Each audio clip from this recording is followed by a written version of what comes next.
On plonge aujourd'hui dans une transformation systémique absolument massive.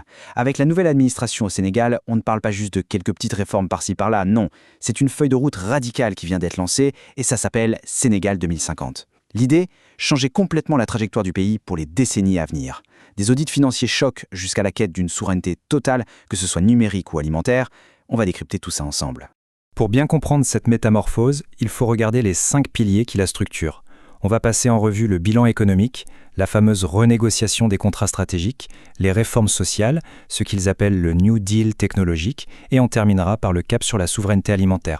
On va vite se rendre compte que tout est hyper connecté. Bon, plongeons directement dans le vif du sujet avec notre premier point, le bilan économique et l'audit. Autrement dit, l'état des lieux de départ. Pour construire une nouvelle stratégie, la première étape de l'administration a été de faire un état des lieux absolu des finances publiques. Et là, le constat a fait l'effet d'un véritable séisme. Regardons un peu ces chiffres. Officiellement, entre 2019 et 2023, on parlait d'une dette autour de 66% du PIB. Mais le nouvel audit la propulse direct à 75%. Et pour le déficit budgétaire, c'est la même histoire. On passe de 5,5% à 10,4%. L'administration actuelle affirme très clairement que ces statistiques macroéconomiques auraient été manipulées par le gouvernement précédent, y compris face au FMI, pour cacher un endettement massif. C'est quand même un écart gigantesque, non ? Et l'histoire ne s'arrête pas à de simples tableaux financiers. Le ministère de la Justice a déclaré que ces actes, je cite, pourraient revêtir une qualification pénale et seront examinés par les autorités judiciaires. Donc on parle d'enquêtes rigoureuses à venir. Cette volonté d'exiger une transparence totale, c'est pas juste un discours politique, c'est vraiment le prérequis absolu pour justifier les corrections financières ultra drastiques qui vont suivre. Ce qui nous amène logiquement à notre deuxième point, la renégociation des contrats stratégiques. L'objectif, récupérer un maximum de ressources financières. Et ça illustre parfaitement l'ampleur de la manœuvre. Pour boucher ce trou budgétaire géant, l'État a décidé de rouvrir les dossiers des grands contrats dans des secteurs clés. Et les montants en jeu donnent littéralement le vertige. On parle d'un manque à gagner estimé à plus de 1000 milliards de francs CFA, juste pour la convention avec les industries chimiques du Sénégal. Du côté des cimenteries, un simple réalignement fiscal devrait faire entrer 360 milliards de francs CFA par an. Et pour le méga-projet gazier Grand Tortue IAM, partagé avec la Mauritanie, les nouvelles discussions pourraient générer plus de 1000 milliards de gains supplémentaires. C'est absolument colossal. Mais le plus intéressant, c'est de voir comment ces milliards vont se traduire dans la vraie vie. On ne parle pas que de chiffres sur un écran ici. Cet argent récupéré, c'est concrètement 2000 salles de classe en dur construites pour remplacer des abris de fortune. C'est plus de 500 villages qui vont enfin être connectés à l'électricité. C'est aussi une baisse directe du prix de l'eau dessalée pour la population. En parallèle, l'État s'apprête à reprendre le contrôle du bloc gazier Yakar-Teranga, et ça sans débourser le moindre centime. C'est un virage à 180 degrés vers l'exploitation directe des ressources du pays. Allez, on passe au troisième pilier, les réformes sociales et administratives. Parce qu'au-delà de la macroéconomie, il faut apporter un soulagement immédiat au quotidien et moderniser l'État. Regardez bien ce chiffre, 303,5 milliards de francs CFA. C'est tout simplement le montant des recettes fiscales générées en un seul mois. C'est arrivé juste après le lancement du plan de redressement économique et social. Comment on a obtenu ça ? Essentiellement en ciblant de nouveaux secteurs super lucratifs comme les jeux de hasard, le tabac et la tech. Cette rentrée d'argent express, c'est une bouffée d'oxygène qui donne immédiatement à l'État les moyens d'agir.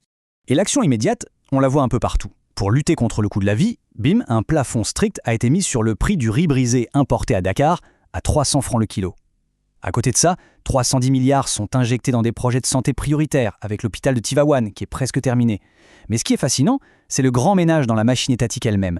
On exige la dématérialisation complète du courrier administratif en 3 mois chrono. Et les ministres ? Ils doivent maintenant fournir des rapports d'étape trimestriels obligatoires. Bref, on cherche à rendre l'administration à la fois hyper responsable et ultra efficace. Ce qui nous fait une transition parfaite vers la quatrième partie, le New Deal technologique. L'objectif ici, c'est de bétonner la souveraineté numérique du pays. Passons à la suite pour voir comment tout ça se construit avec une approche par phase. Et le calendrier est, disons-le, très ambitieux. Dès 2025, la priorité, c'est un accès universel à Internet et le déploiement d'un Startup Act pour booster les entreprises locales. Ensuite, 2026, mise en place d'une identité numérique biométrique unique pour chaque citoyen. Et d'ici 2028, tout ça doit fusionner dans un portail citoyen unifié. L'idée, c'est de propulser le pays comme leader numérique en Afrique, tout en réduisant considérablement la corruption administrative.